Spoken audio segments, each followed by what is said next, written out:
Alright, so season 2 of Ghana's Strongest, the final showdown is this weekend, Sunday, 12 p.m. sharp here at TV3. So make your way to come and cheer your athlete on. Who wins? Is it going to be the defending champion Faisal Al-Hassan or Saanie Mohammed, as well as Kwachi Barack Obama, or is it going to be Hussein Manode Ni Layam?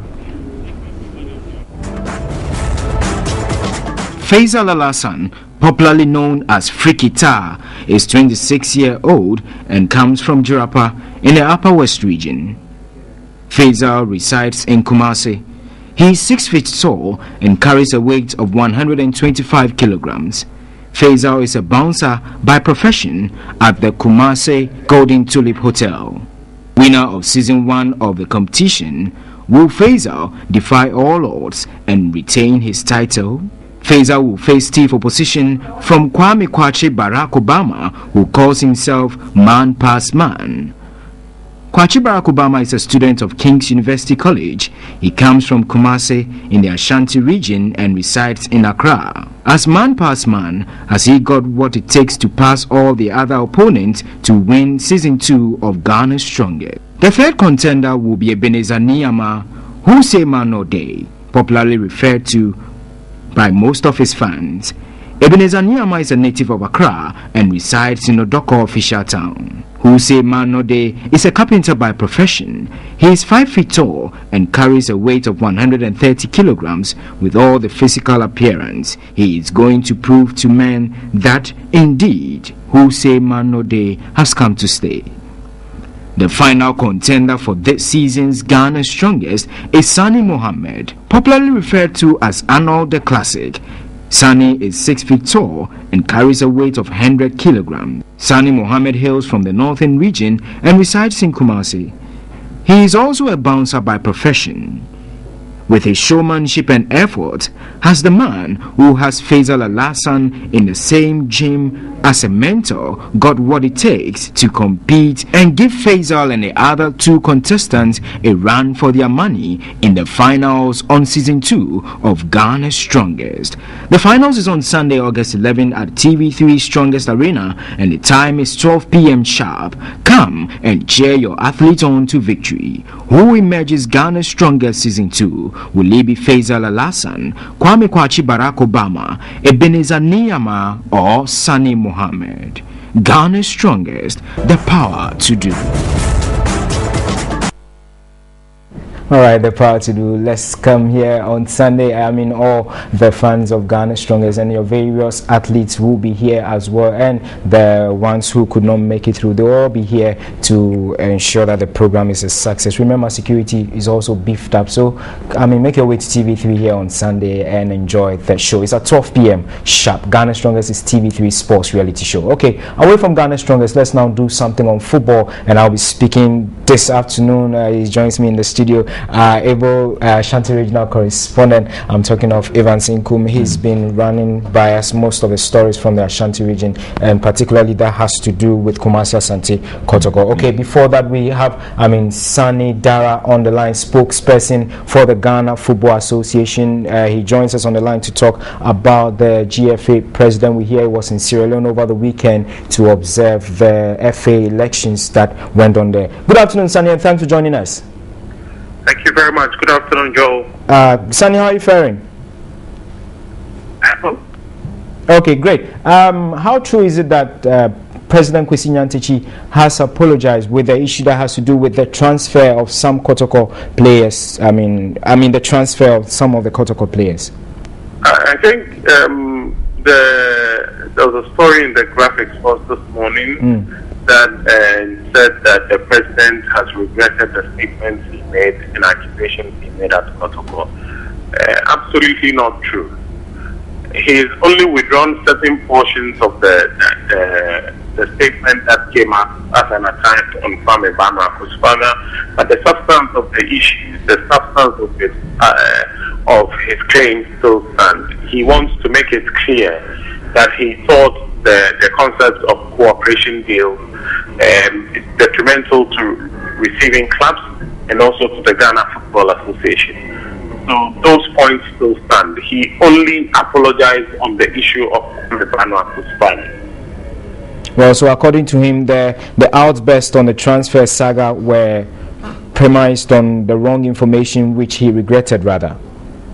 Yes, I mean only the place that particularly said that Kwame did not have a good raising or a good upbringing was where he regretted. But that apart, all those comments he made concerning cooperation deals and clubs being left out of pocket because of such cooperation deals still stand.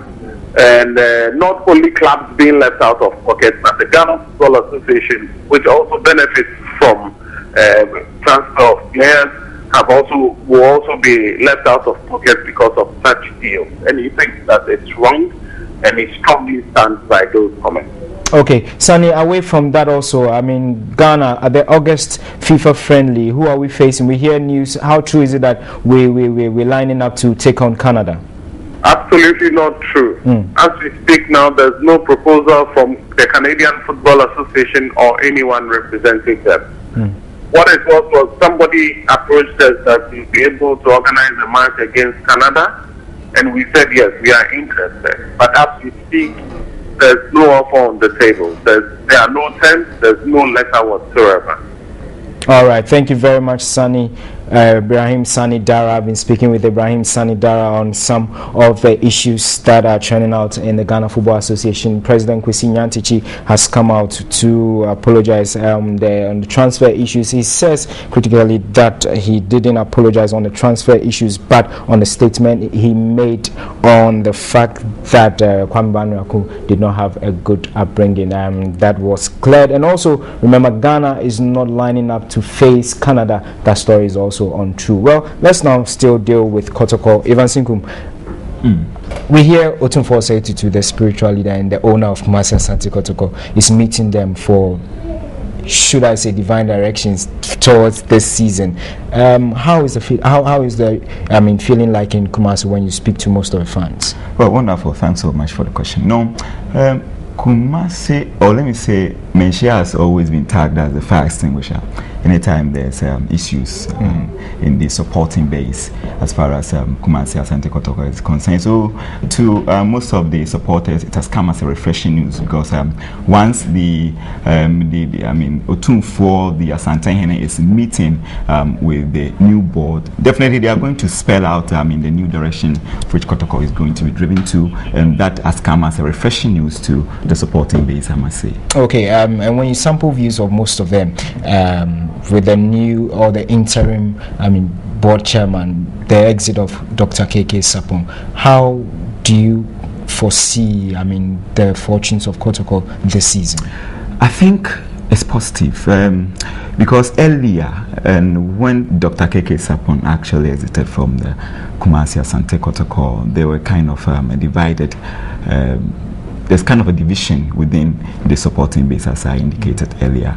So now you could see that, yes, they are all beginning to have a common voice, and that spirit is back. So all that they are expecting from this new board is that they kind of give kotoko that direction that they all want to see, winning trophies, what they always want to see. They always want to see their team winning trophies. So they're expecting something positive in the coming season, let me put it that way. Okay, and moving forward also, obviously kotoko would be going to Africa this time around. If you've been observing them, with the issues that are coming out with transfer of play, do you think tomorrow, after the meeting, definitely we're going to see a formidable front that has to deal with administration that will trickle down to the way the players are bought for kotoko this time? And do you think they can perform well on Africa? Let me tell you something about Menchia. Menchia always has that magic touch. No matter the kind of problems confronting kotoko, anytime Menchia speaks, you see a new direction. And that is the spirit that I'm talking about here. So I'm very sure that after tomorrow's meeting, there's going to be, something good happening in the camp of Kumasi asante kotoko. I'm very sure. Okay. From what I've seen, earlier. Okay, we know Kumasi don't joke with, Menchia, they don't joke with their fufu, they don't joke with kotoko as well. Precisely. Also, the chunk of fans who are here in Accra, you are based in Kumasi, you see it all. when they come to play certain games, or when they travel to play certain games, we know Ghana is going to be playing Zambia in Kumasi. How is the euphoria like before even September?